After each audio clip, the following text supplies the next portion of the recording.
A few years ago, Heritage Makers asked me to create a grandpa storybook.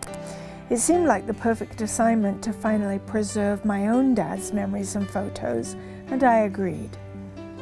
So on a Christmas visit to Dad, I organized facts and photos and interviewed him for the finishing touches on what would become the How I Became Your Grandpa storybook.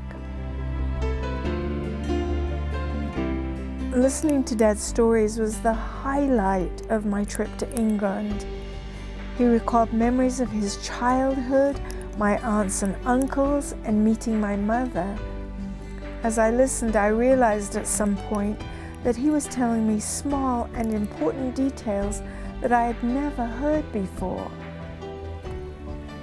He was delighted with the book and ended our visit by dictating a personal message to each of his grandchildren to be included on the last page.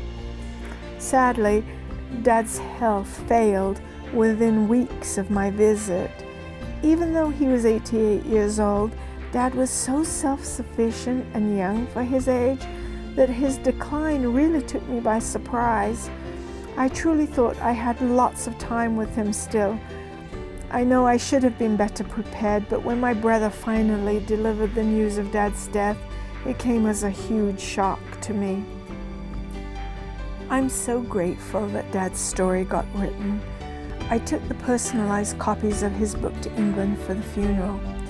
The last-minute storybook turned out to be an even more precious gift than he could ever have anticipated. And as I handed out copies to each of his grandchildren, I could think of no greater legacy he could leave.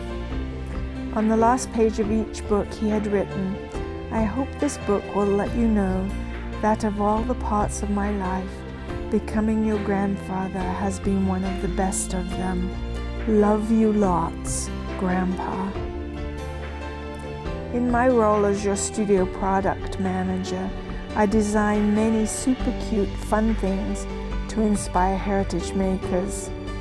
They are the desserts of my professional life, and they are important because they build memories and strengthen family relationships.